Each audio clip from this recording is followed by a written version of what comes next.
Olá, seja bem-vindo no canal Viva com Sabedoria. É sempre um prazer ter o carinho de sua audiência. Esse é sério um motivo de coragem. Nós estamos a estudar, nesse preciso momento, a coragem de escolher, com um subtema bastante interessante. Algumas coisas importam para sempre. Essa série é baseada na mensagem dos três anjos de Apocalipse, capítulo 14, versículo 6 até o versículo 12. E nós estamos estudando, nesse preciso momento, a terceira mensagem angelical. Confira como é que ela é apresentada em Apocalipse, capítulo 14, versículo 9, 10 e o versículo 11. Eu vou ler algumas partinhas que são bastante importantes por causa do tempo.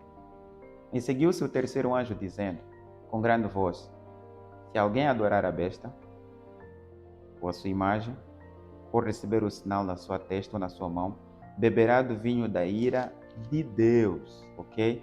E será atormentado com fogo diante dos santos anjos e diante do Cordeiro. Versículo 11. A fumaça do seu tormento sobe para todo sempre. Nesse caso, os que adoram a besta, a sua imagem e recebem o sinal do seu nome.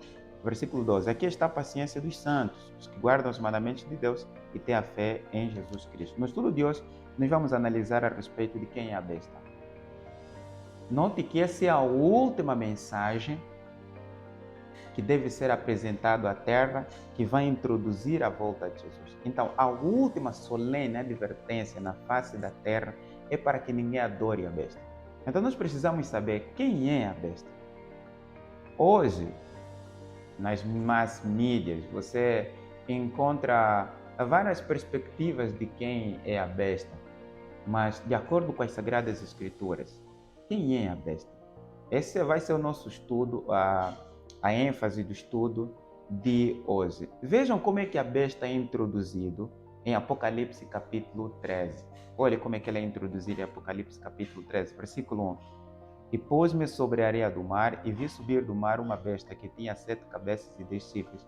Sobre os seus chifres 10 diademas, e sobre as suas cabeças um nome de blasfêmia. Digo, e a besta que vi era semelhante ao leopardo, com os pés como de urso, a boca como de leão. O dragão, e a Satanás, à luz do Apocalipse 12, deu-lhe o seu poder e o seu trono e grande poderio. Versículo 3. Viu uma de suas cabeças como ferida de morte, a chaga mortal fora curada. Toda a terra se maravilhou após a besta.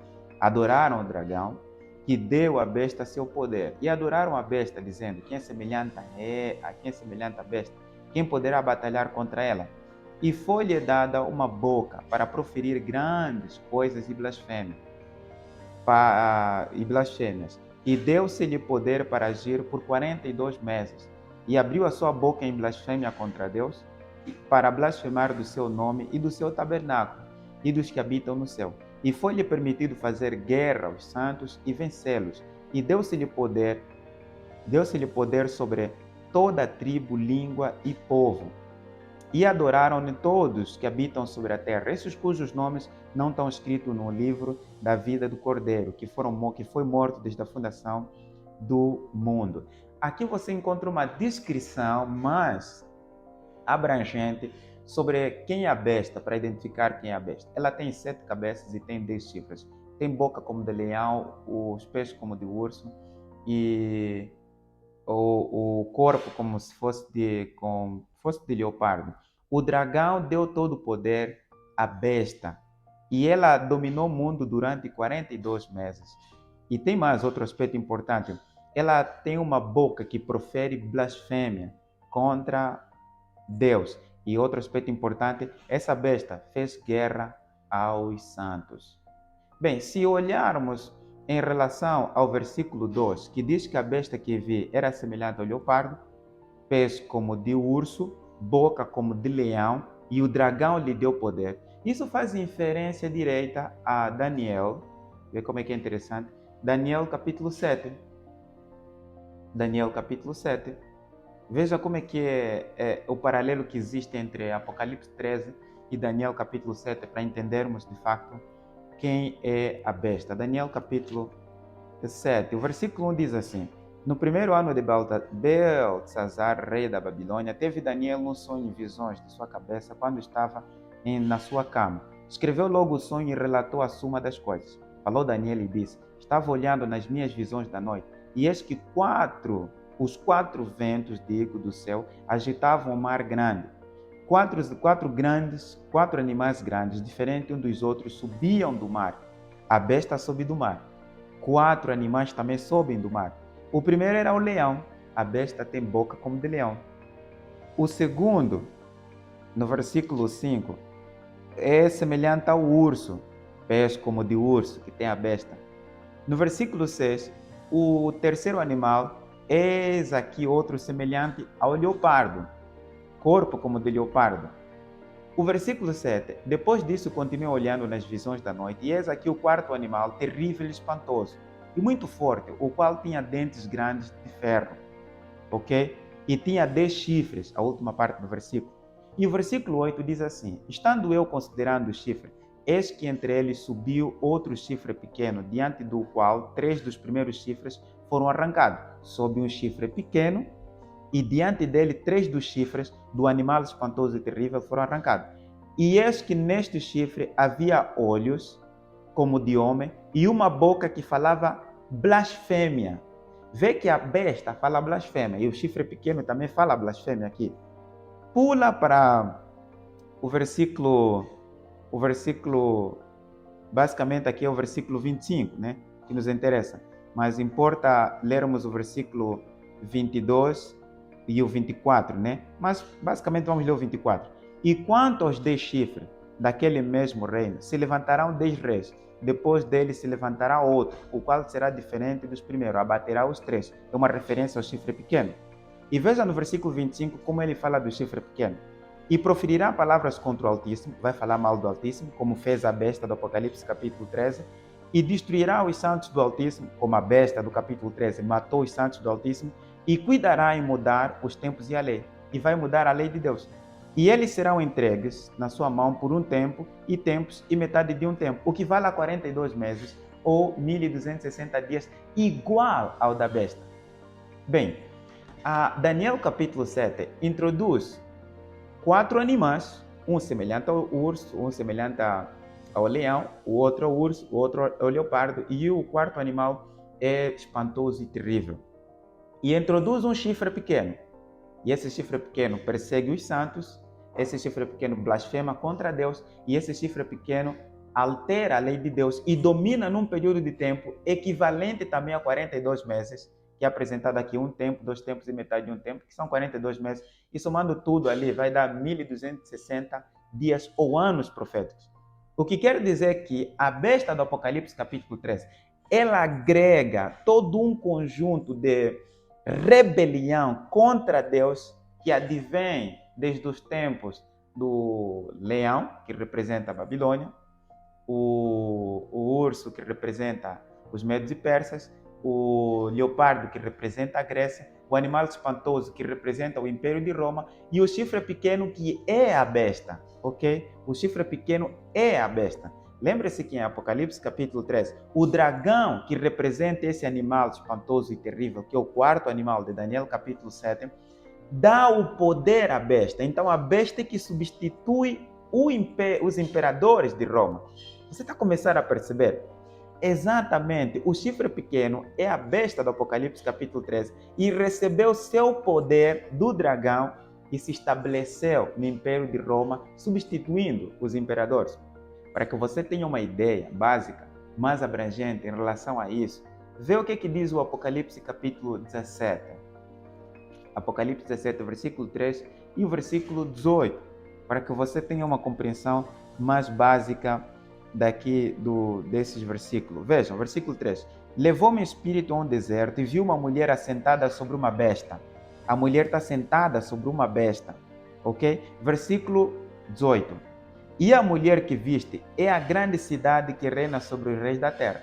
Percebe? A grande cidade é identificada em Daniel capítulo 7 como um animal espantoso e terrível que representa Roma, o Império de Roma. O chifre pequeno substitui os imperadores de Roma. E quem substituiu dentro do contexto histórico se tornou sumo pontífice de Roma no lugar dos sumos pontífices que era o imperador? É o bispo de Roma, que é conhecido atualmente como sendo o papado, ou o sistema papal, que agora domina em sede do Império de Roma, como sendo o sumo pontífice que dirige essa mulher, que é a igreja. Bem, resumidamente aqui, para que você tenha clara compreensão disso, a besta representa o papado. A besta é o papado à luz das Sagradas Escrituras. Vê que o papado começou a reinar durante 42 meses, ou um tempo, ou 2 tempos, e metade de um tempo, o que vale a 2.000, o que é equivalente a 2.200 a 1.260 dias ou anos proféticos. E o papado, ao destruir os 3 chifres de Daniel capítulo 7, versículo 8, ele, na verdade, o último chifre destruiu no ano de 538. É só pegar 538, que é o ano que ela tomou completo domínio do Império de Roma e se tornou sumo pontífice, bispo de Roma, no ano 538. É só adicionar os 42 meses ou um tempo, 2 tempos e metade de um tempo, que equivale a 1.260 dias ou anos proféticos. Você para em 1798, quando esse mesmo poder que substitui os imperadores de Roma, que é o papado, recebe uma ferida mortal, como é apresentado em Apocalipse capítulo 13, através da França. Faz sentido? Sim, todo um conjunto todo um conjunto escriturístico das Sagradas Escrituras e todo um conjunto de história apontam exatamente para o papado como sendo a besta. Agora a pergunta é, por que todo mundo adora a besta? Lembre-se que a besta alterou a lei de Deus. Uau! É interessante. Sim, Daniel 7, versículo 5, ela mudou a lei de Deus. Quem lhe deu essa autoridade de mudar a lei de Deus?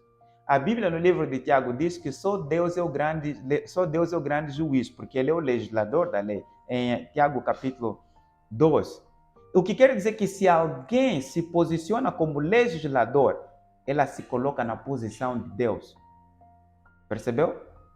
Vamos agora analisar como é que a besta alterou a lei de Deus, né? E antes que a gente perceba isso, veja como é que o Marcos, capítulo 7, versículo 7, nos ajuda a compreender esse assunto. Versículo 7 e o versículo 13. O versículo 7 diz assim: em vão, porém, me honram ou me adoram, ensinando doutrinas que são mandamento dos homens. Vejam, que você adora em vão quando você guarda uma lei que substitui a lei de Deus e cujo autor é um homem. Essa adoração é em vão.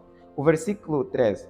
Invalidando assim a lei de Deus, o mandamento de Deus, pela vossa tradição que vos ordenaste. O que quer dizer que quando o homem estabelece uma lei em oposição à lei de Deus, aqui nós temos a autoridade divina e a tradição do homem. E automaticamente, quando eu rejeito a lei de Deus e eu me submeto à lei do homem, eu não estou a honrar a Deus, já não estou a adorar a Deus, eu estou a adorar e respeitar e honrar a autoridade desse homem que alterou a lei de Deus e estabeleceu outra lei no lugar da lei de Deus. Agora vamos para as Sagradas Escrituras para nós vermos como as pessoas adoram a besta. Vê que Deus, em Êxodo capítulo 20, ele estabelece claramente os parâmetros da sua lei. No capítulo 20, o versículo 3 até o versículo 17, nós encontramos a lei de Deus, os 10 mandamentos. O primeiro mandamento diz assim: não terás outros deuses diante de mim. Segundo mandamento, não farás para ti imagem de escultura. Interessante. A besta tirou esse mandamento que proíbe a fabricação de imagem de escultura, proíbe adorar ou reverenciar ou qualquer espécie, proíbe fazer qualquer espécie de imagem para servir e deixa-me que eu leia para que você entenda melhor do que explicar. Não farás para ti imagem de escultura, nem alguma semelhança do que há em cima nos céus, nem embaixo na terra, nem nas águas debaixo da terra. Não te encurvarás a elas, nem as servirás, porque eu sou o Senhor teu Deus, Deus zeloso, que visita a iniquidade dos pais dos filhos, até a terceira e quarta geração daqueles que me aborrecem, e faço misericórdia aos milhares dos que me amam e guardam os meus mandamentos.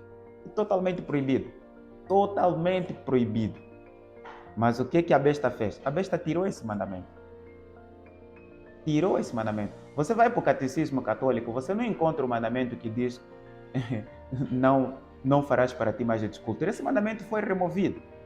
O terceiro mandamento diz assim: não tomarás o nome do Senhor teu Deus em vão. O quarto mandamento: lembra-te do dia do sábado para o santificar. 6 dias trabalharás e farás toda a tua obra, mas o sétimo dia é o sábado do Senhor teu Deus. Versículo 11. Porque em 6 dias fez o Senhor os céus e a terra, o mar e as fontes das águas. E ao sétimo dia descansou. Portanto, abençoou o Senhor o dia do sábado e o santificou. A besta tira esse mandamento do sábado e coloca a guardar os domingos e festas de guarda. Tal como Daniel 7, versículo 25 fez menção. Mudará a lei de Deus. Vê que esse mandamento é um mandamento que nos lembra que Deus é o nosso Criador. Ao tirar esse mandamento e estabelecer outro mandamento, você acha que quando você guarda o mandamento estabelecido pelo homem, você está a honrar a Deus como Criador? Ou está a honrar a criatura no lugar do Criador? Como diz o Romanos capítulo 5, capítulo 1, o versículo 25, que lança a luz a esse texto de maneira clara para que nós percebamos essa problemática de adorar a besta. O versículo 25 diz assim: pois esses mudaram a verdade de Deus em mentira, honraram e serviram mais a criatura do que o Criador, que é bendito eternamente. Amém. Quando você rejeita o mandamento, quando você rejeita a lei de Deus, você rejeita o sábado de Deus e você guarda um mandamento cuja origem, a autoridade é humana, você está a honrar a criatura no lugar do Criador. Percebe? É assim que Satanás trabalha para enganar a terra toda. E o quinto mandamento diz que honra pai e mãe, versículo 12. O sexto não matarás, o sétimo não adulterarás. O que o papado fez? O papado pegou esse mandamento, não adulterarás, fez em dois: guardar castidade em pensamento e palavra e guardar castidade. Esse para cobrir a brecha do segundo mandamento que proíbe a reverenciar, honrar e servir as estátuas. E o oitavo mandamento diz que não roubarás. O nono: não dirás falso testemunho contra o teu próximo. E o décimo: não cobiçarás as coisas do teu próximo. Agora você conseguiu perceber quem é a besta e por que muitos adoram a besta? Sim, porque a besta se posicionou no lugar do Criador, alterando a lei do Criador, estabelecendo leis cuja autoridade vem dele e não das Sagradas Escrituras. E nesse contexto, as pessoas que estão guardando e honrando uma lei cujo autor são seres humanos, estão desonrando a Deus, estão honrando a criatura no lugar do Criador. Bem, desse ponto de vista, de acordo com as Sagradas Escrituras, quem é a besta? A besta é o papado. Agora vamos voltar para finalizar o vídeo para a mensagem do Apocalipse capítulo 14, versículo 9 até o versículo 12, que diz que a última advertência antes que Jesus Cristo volte: ninguém adore a besta. Por quê?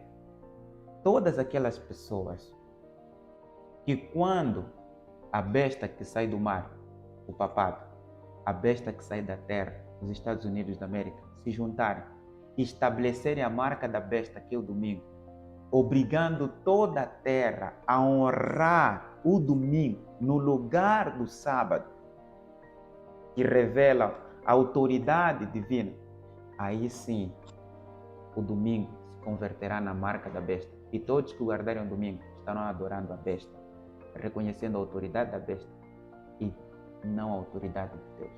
Você conseguiu perceber? Adorar a besta é guardar os seus mandamentos, é guardar as suas ordenanças, é guardar as suas políticas, é guardar as suas tradições. Adorar a Deus é amá-lo e guardar os seus mandamentos. Agora você conseguiu perceber? Esse será o último conflito na face da terra. Ou adorar a Jesus, o Criador que estabeleceu o sábado, ou adorar a besta que estabeleceu o domingo em oposição ao sábado. E lembre-se que Apocalipse 13, quem deu poder à besta é o dragão, Satanás. Quem está por detrás de estabelecer o domingo como a marca da besta e levar todas as assembleias dos estados modernos a consignarem isso em leis dentro de suas constituições para obrigarem todo mundo a guardar o domingo é o dragão. Por isso é que as pessoas, ao rejeitarem o sábado e aceitarem o domingo, quando sair como lei e abarcar o mundo todo, as pessoas não estarão honrando a Deus, estarão adorando a besta e o dragão, e não a Deus. Percebeu? Então a besta é o papado.